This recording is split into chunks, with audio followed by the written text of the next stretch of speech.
So, hello and welcome to the Vegan Luna podcast. So, I'm sitting here with an incredible guest. He's been someone I've been following for a little while, and I've been watching a lot of the stuff he's been doing online. He does a lot of social media outreach, and his name is Marcus, but on Instagram, he goes by the Recovering Carnist. You might have heard of him. And by the way, I love that name, Recovering Carnist. It's it's truly hilarious when you just stop and think about it.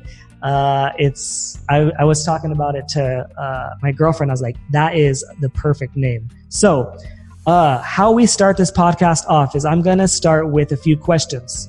All right. I call them quick vegan questions. So we're going to make these quick as you can. I know it's hard. Some of these topics might be a little bit long, but we'll try and make them quick. Okay. So question number one, what is the craziest excuse you've heard for eating animals? Oh, man, that is a really good one because I hear them all the time. I would say the craziest one is somebody on Instagram. Somebody on Instagram once told me that a cow killed their uncle. So therefore we can justify killing cows for food because her uncle died because of a cow. No idea how, but that's probably the craziest. So like if a human kills another human. There's been a shitload, so. Yeah, there's been a lot. So if a human kills another human, does that justify it? Using that girl's logic, then yeah, I suppose so. Cannibalism is fine. That is crazy because cows are typically known as very docile, very relaxed beings, and they don't like to harm. But if you try and take their baby away for an unnecessary reason and they can't understand, you're looking for trouble, So it just depends. What did you do to that cow? That's the real question, right? Yeah, exactly, man. That was her point. She was saying, people always say that they're so defenseless, but actually a cow killed my uncle, so not so defenseless after all. But yeah. So how did you answer that? How did you respond? I don't know if I did respond. I had to I went through a phase where I was responding to so many people in the comment section that it just becomes so draining and so tiring with people that are never gonna get it, or they're never gonna kind of take on board the message. They're just there to post garbage and waste their time, So I don't think I did reply. I think I just screenshotted it and put it on my story or something. Yeah, that's for sure. Sometimes I have to know when to cut myself off. I'm like, okay, that's enough back and forth. We're done here. All right. So number 2, what's the most common excuse you hear, and why is that not a logical excuse? What would be number 1? Number 1. Oh man, I don't know. There are so many. What I've been hearing a lot lately is probably just that it's natural, that we've done it for so long, that humanity has always eaten animals, that therefore it is in our nature to do so and morally justified to do so. And it's not a good enough reason, because we would call this an appeal to nature fallacy, stating that if something is natural, it's good, and something that is not natural is bad, and very little about our life in 2019 is natural. Apartments, Wi-Fi, laptop, Instagram Live, all this stuff. We're living in a highly unnatural environment.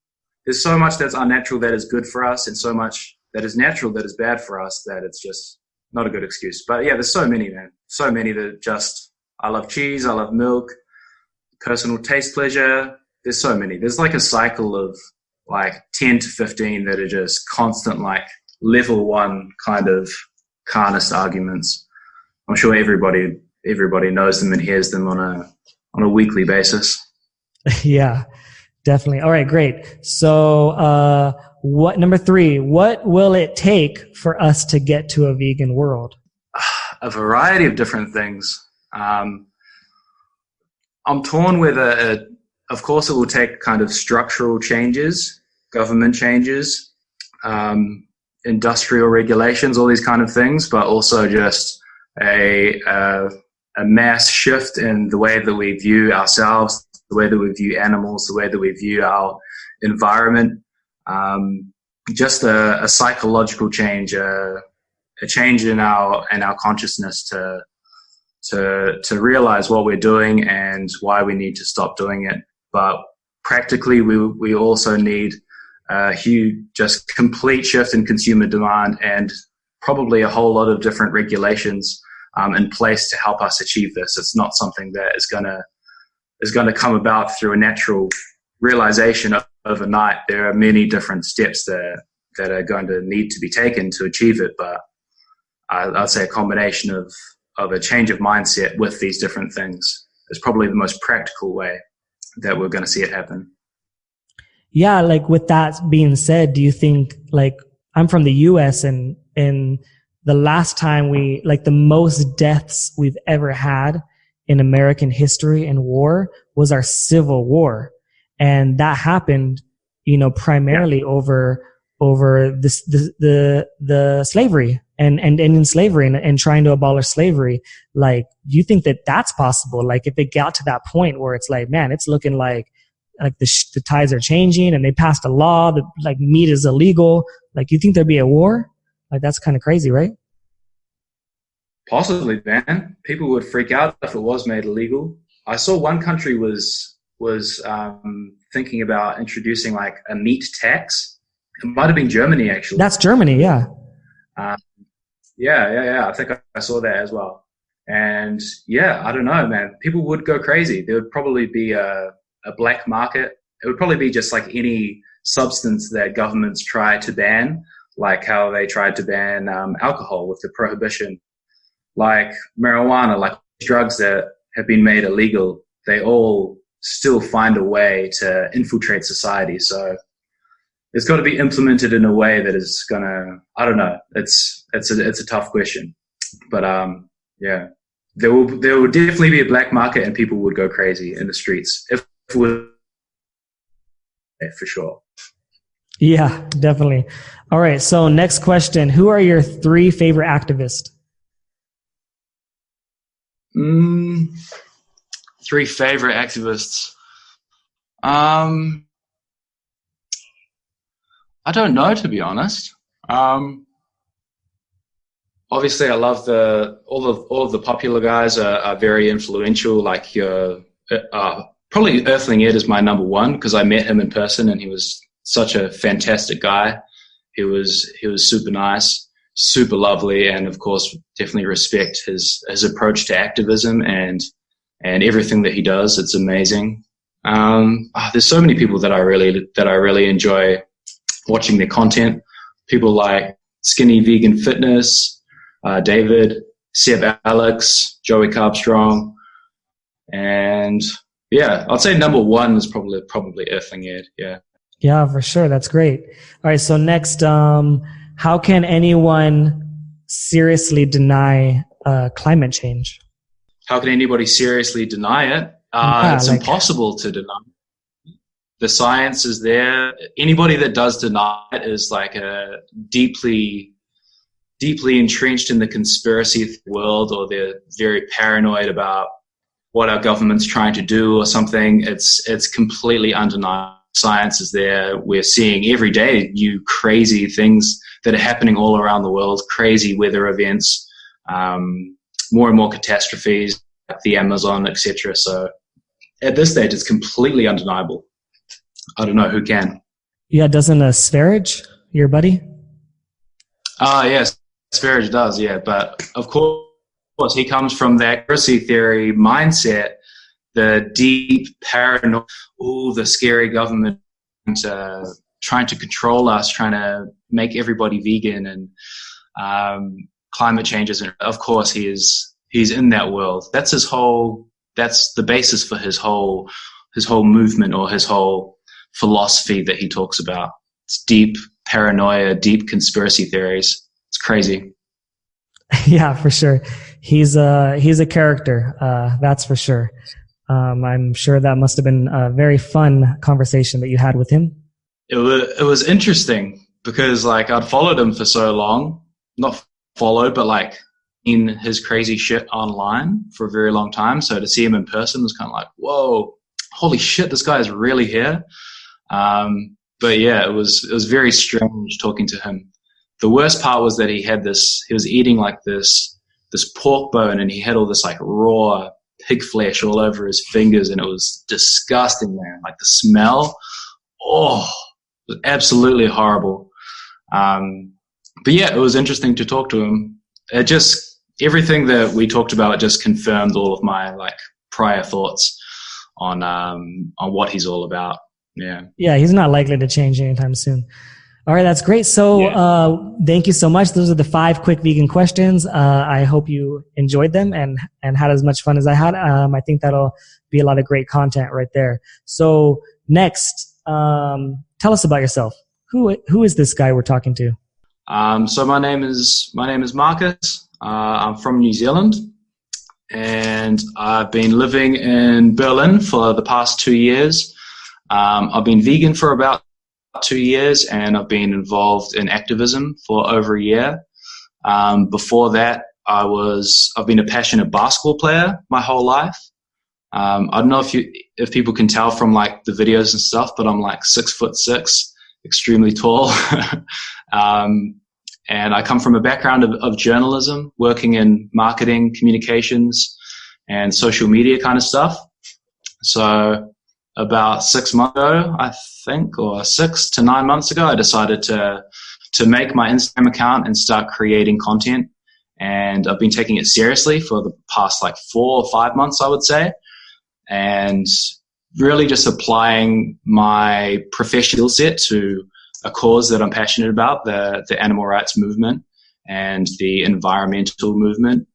And yeah, that's basically it, man. Love living in Berlin. It's an awesome city. I'm from New Zealand. A lot of people, where are you from? Are you German? I can't hear your accent. Do you speak German? But no, I'm from New Zealand. Yeah, I can hear the accent now. I was trying to guess. I didn't guess New Zealand. I mean, I'm sure it's like UK, Australia, which I'm sure you get more often than not. Like, where's New Zealand? Yeah. Next to Australia. It's over there. Yeah. So that's super cool. Sorry about that. I would definitely like to check that out one day. We're thinking about traveling soon. We're not sure where, but maybe in the future, New Zealand will be a stop. So I want you to share a little bit about your journey. It sounds like we have a similar journey where you went vegan about the same time as me. You started really being active about the same time as me. I think it's fairly interesting. Like, it's almost exactly the same time. If I had your like social media skills that you talk about, then I might be up there with you. But I'm working on it. I'm trying to take it serious, right? I think if it was Instagram 100%, it's like, yes, but I'm like spreading myself out like super wide, and hoping to catch like everything along the way. Our journeys are very similar. So I think that's interesting. Like 2 years ago, I went vegan as well. 1 year being active, and similar kind of like focus where it's like, okay, we want to do some outreach. And maybe if I had your social media skills, I might be a little bit higher. But my problem is I spread myself too thin, and I try to do everything all at once. I'm like, yeah, I could do podcasts and YouTube and Instagram and Facebook and Twitter and TikTok. And I'm just like, fuck, like, can I do all this and work a full-time job? Like, it's a lot of work, but it's a lot of fun, and it's a lot of learning. It's a lot of growing. And for me, I freaking love it. Like, I have a lot of fun. So I want to know for you, like, I went really at first for health reasons. I went vegan for health reasons, and then it transitioned and grew a little bit further. So what's your big why? What's the big why for you? Why you went vegan? So basically I had moved to Berlin, and when I first moved here, it's a very kind of party orientated kind of city. And I was going out partying a lot, drinking a lot. And one morning I woke up and I just felt like crap. and I just wanted to change something. I wanted to make a diet switch, wanted to do something to kind of make myself feel a little bit better. And I was gaining a little bit of weight as well. So I like kind of looked in the mirror and I was like, damn, I don't know. I want to change something up. And it just so happened that day I was listening to a Joe Rogan podcast with a guy called John Joseph. So John Joseph he's a vegan triathlete, vegan Ironman competitor. And he was like the first guy that really kind of relayed the vegan message in a way that was super relatable for me. And he just kind of got me thinking about it. And I just decided right after that episode to try it out, to try a plant-based diet for however long and just see what happened. And I had friends that were vegan, so like I knew it was healthy and I knew it could be done. So I just decided to give it a shot. And then it had been like 2 or 3 weeks and I was feeling fantastic. I had started losing weight. I had more energy. I was feeling really good about the decision. And around that time, some very important reports from the United Nations came out about the state of the environment, about climate change, and about some of the research about animal agriculture's impact on climate change. And then I came across some content about kind of the ethical reasons why people would choose to adopt a vegan diet. And I started learning more and more about the ethical motivations for veganism. And I kind of went down this crazy rabbit hole where I was just obsessed with learning about the ethical kind of ideology of veganism, and it just kind of aligned really closely with what I thought about the world and the kind of person that I am. And it just became something that I was really passionate about. And then, so I was kind of in that phase for about 2 or 3 months. And then I started doing activism with Anonymous for the Voiceless. So I did my first Cube of Truth here in Berlin. And it went really well. It went surprisingly well. I showed up and I had just the knowledge that I had from my research, and I started having conversations with people, and I found it really, really amazing. And I found that people were much more open-minded than I thought they would be. And I felt like I could use some of the skills and experience that I picked up in journalism to kind of connect with people and have a good conversation with them. So I started doing that a lot and really, really enjoyed it. And then I decided to start the Instagram page about maybe 5 months after. And yeah, and then I basically just decided to take content really seriously and just try to make as much good content as possible, content that I think would have helped me before I made the switch, and content that I found really valuable after I had kind of changed my diet and started thinking about these issues.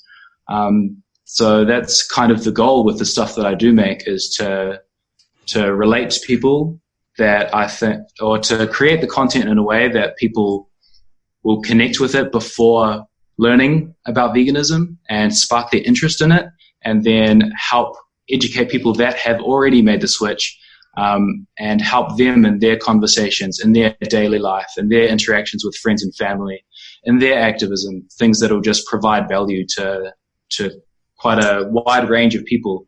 And I've basically been doing that for 4 or 5 months, and here we are now. Yeah, great. I love that. I love your story. I think it's super powerful in how you just went in a learning phase, and you're just like, I'm not going to take any more like I'm not going to take in just what society has given me. I'm going to go search for the answers myself. I'm going to do my best job to sift out the bullshit and find out what seems to resonate most with me and seem to be true. And I think that like that's how we all should live our lives, like just searching for what we think is right, and not always accepting, the first option as the only option. Like, I'm like, what about that other option over there? What about that one? Or how about that? And why can't I do that? Just asking those kind of questions. really, really helps. And it sounds like you just started asking those questions. And the next thing that I like that is interesting is you talked about your first time doing Anonymous for the Voiceless. And I remember my first time. It was kind of similar, interesting. In a way, I was on vacation and I was in Tel Aviv, Israel. And so Tel Aviv is a huge vegan community. They're like 10% vegan, so much vegan food. I made a really fun video calling Tel Aviv the vegan capital of the world. You could check out on YouTube. It's a great story about my journey, including a little bit about the activism. But I joined Anonymous for the Voiceless. They were doing their very first cube, the first cube ever. And there's a huge activist there named Tal Galboa. She's a big activist in Israel, and she does a great job. She helped organize it. So we had the cube, and I was like, I really don't want to be holding a TV or in the mask. Not because I don't want to, it's not because I'm lazy. It's because I don't know when I'm going to get an opportunity to do this again. Because they don't have it in my country. And so I was like, I really want to do this, and I want to do outreach. And I wasn't dressed for the part, and I didn't have a camera, and I was like, or someone to record me, but I was like, I just want to talk, right? And so same thing. It was like, I have the knowledge, I understand, I've done the research. Let's have some conversations, live. And it was so much fun, and I felt really good, connected with people. And I still remember one of the weirdest excuses I got that day. One guy, he said, well, I can't go vegan until I get a girlfriend, and she has to be vegan. And then if she's vegan, then I'll go vegan for her. And I'm like, I was caught off guard. I haven't been prepared for this. Joey, James, and Earthling Ed didn't prepare me for this kind of conversation. And so, of course, you just go with it, and talk about, I was like, well, you could get a girlfriend and then you can turn her vegan. And I'm like, that's what I did. That's what I did with my girlfriend. Like, you have that option. Like, did you think of that option? Oh, I didn't think of that option. Well, there you go. And, it was just back and forth, but it was really fun. And he, I don't know if he went vegan or whatever, but the point was, that one was super fun, and that was my first time. So I can relate with first time, Cuba Truce and that sort of stuff. So, tell me now more about, what do you do for the animals? What kind of things do you do? How do you speak up for them? How are you active? And maybe some more details about that. Well, I'm mainly involved with the Anonymous for the Voiceless Cube of Truths. I try and do at least one a week. And then I spend a lot of time coming up with ideas for content, filming at Cubes of Truth, editing videos, coming up with kind of ideas for like sketch kind of funny videos, or just because I think that where I can provide the most value for the animals is going to change people's minds and to change people's habits and to change people's perceptions of animals. So I would say that those are the two ways that I spend the majority of my time helping the cause. I personally haven't been involved with any other activism groups just yet. The Save Movement or DXE, just with AV so far.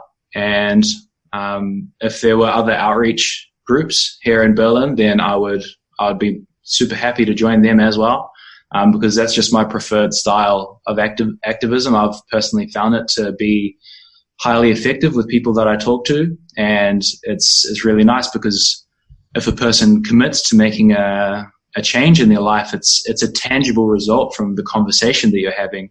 And the same thing goes with socialism too. I get a lot to say much for your content. I've decided to go vegan, or it's given me the final push I needed, or it's made me consider going vegan from vegetarian after 5 years or something. It's activism, we can see tangible results.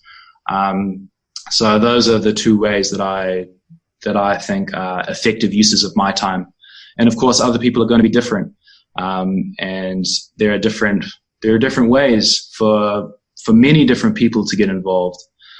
So I think it's just about finding what you like, what you're good at, how you can provide value, and focusing your time on that. Yeah, that's so amazing. I love the videos that you've been posting. And I love how fast they're growing. You have one, I think it has like 70,000 views on IGTV. Tell me about that one and the story behind that, because that one looks a lot of fun. Oh man, I can't even remember. I just had an idea. I had a spare hour in the morning sometime, and I literally just set up this laptop with this webcam, put on, and just decided to record a conversation between Carnist and a rational vegan, just explaining the logic behind why people find vegans to be annoying. And literally it took like 15 or 20 minutes to film it all. I didn't really script the video at all. I just kind of made stuff up as I went along with no real idea of what I was going to do. But then the editing part took a while. But yeah, it was like a one-day turnaround, man. Just had an idea, decided to do it, and put it up live. And when I first posted it, it wasn't doing very well, and there wasn't too much feedback on it. So I was like, maybe I should delete this one. Maybe it's too weird, or maybe it's too cheesy or something, you know.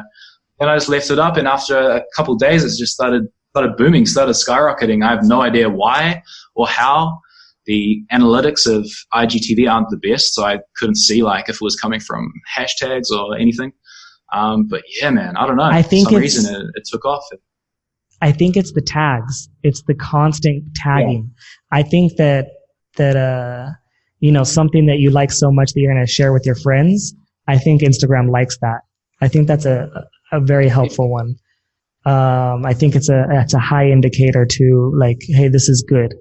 More people need to watch this. Yeah, for sure. Just on regular Instagram posts, you can see the direct people that have come about from your hashtags or from people sharing it on the story. But with IGTV, you can't for some reason. I don't know why. Maybe it's just in the beginning phases. Yeah. Yeah, I think so. But yeah, that was a surprise to me that the video did well. It's funny because like you did that video, and I saw the cheesy vegan, shout out, do like a video with you and your other boy, right? Hudson Tarlo, right? And then Cheesy did a few more like that, and I was like, that's super interesting. I really like that, and I was like, I want to do that, and I was like, I want to do like I was like, hey, I'll do a skit with you. Like, let's do a skit together. And I thought it was super hilarious. And then I was like, what am I going to say? I'm like, what am I going to talk about? And I'm like, I couldn't think of a topic. And so I'm like messaging, on Instagram, right? And just like comments or whatever. And I get an idea. Someone used an excuse. I'm like, oh, that's perfect. It's a perfect time for this one. Right. And I took some notes, and I was like, I'm going to do this one. And then I thought about it more, and I was like, I thought about the back and forth and the conversation. I was like, no, I don't like this one. It's not that funny. And then I was coming across, I came across a video or like a picture, a vegan sidekick, right? Yeah. Yeah. So legend. So I was like, wait, I could just start recreating vegan sidekicks comics. And just recreate and be the character. I could be the character, right? Yeah. And like maybe I could have like you or Cheesy or whatever, like be the other character, like on occasion. You know what I mean? Yeah. And then I was like, good idea. And the script is right there. The script is done. I don't have to think. It's done.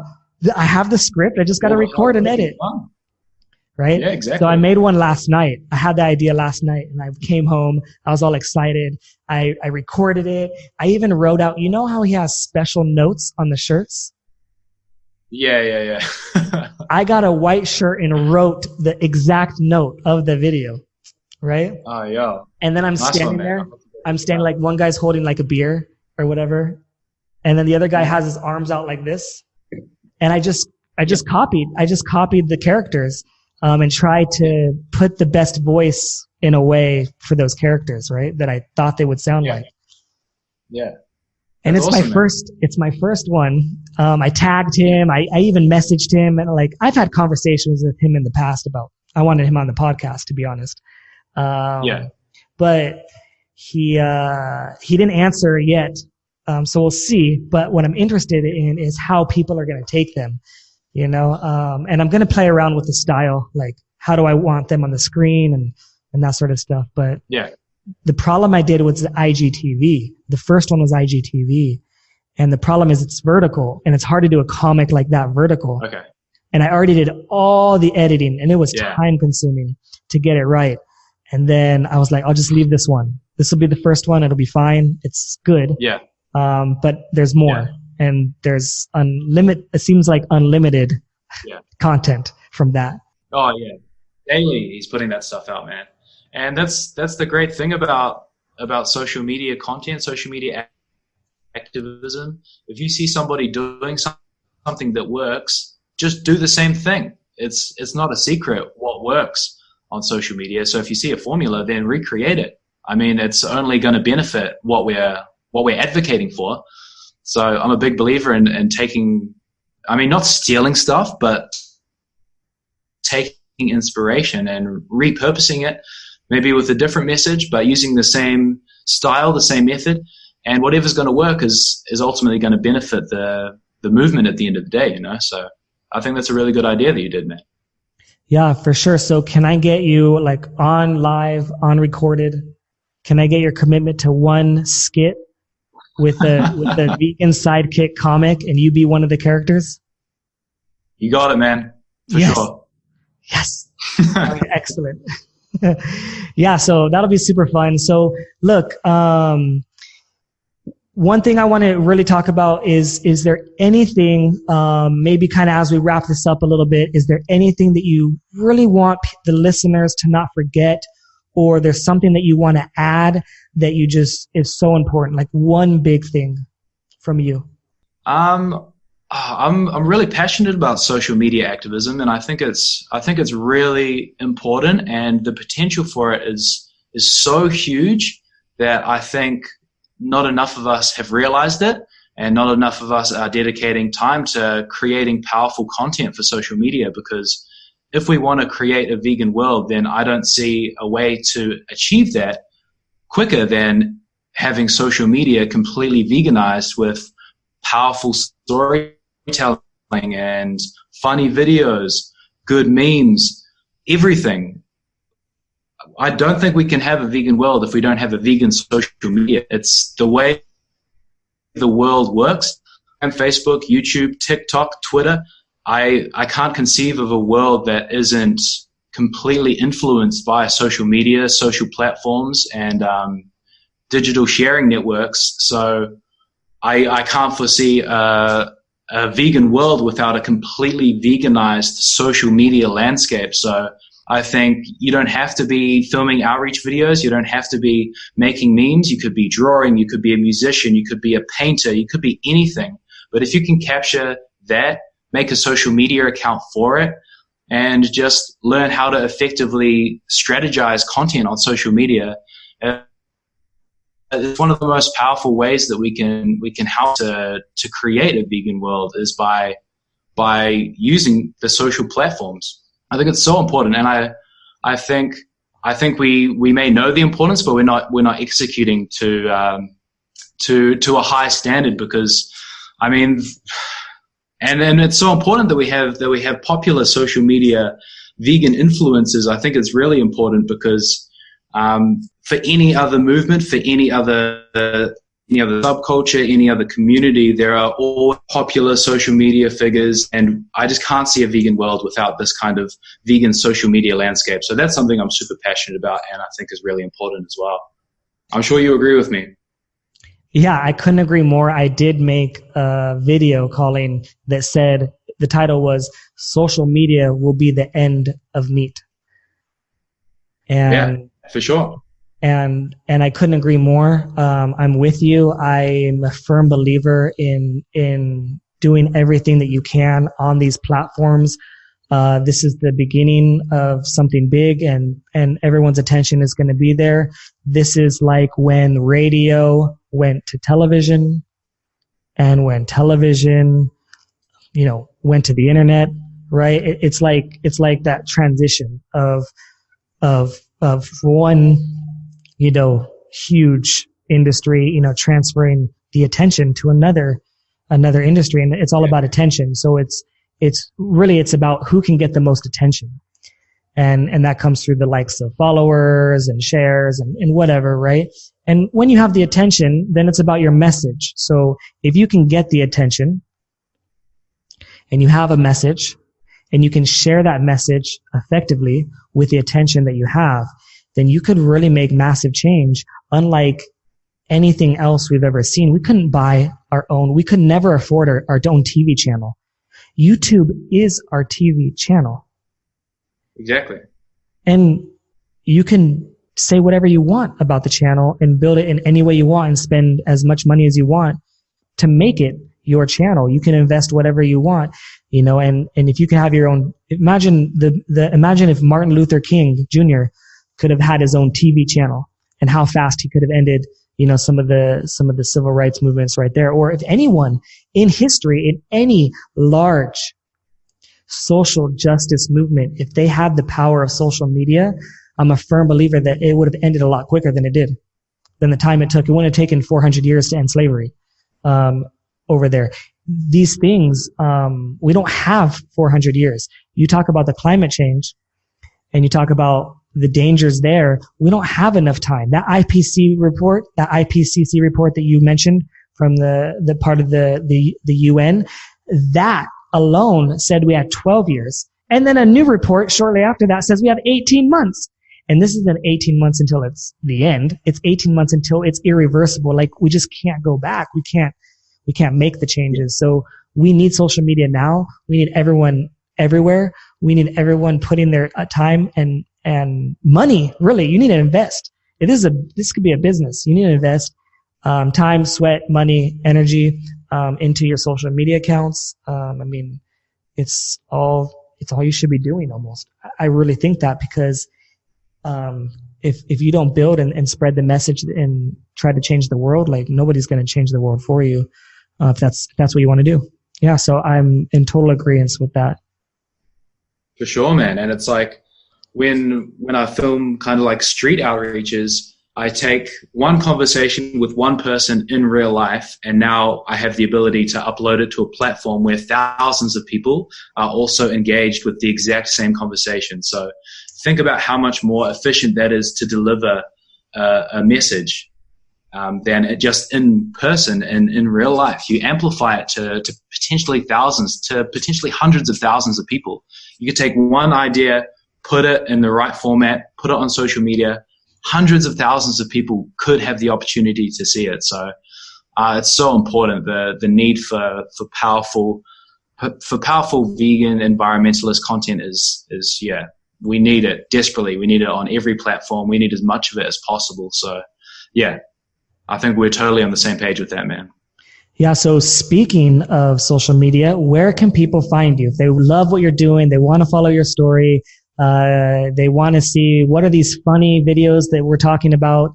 How do we see these? Where can they find you?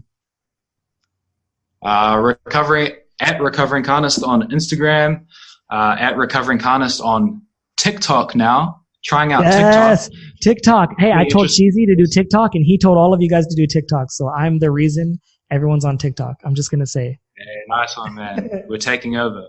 Facebook, you can find me just Marcus Logan on Facebook, and YouTube, Recovering Carnist. So Recovering Carnist everywhere except for Facebook, which is Marcus Logan. Oh, but Recovering is spelt RCVRNG because of the cap space on Twitter.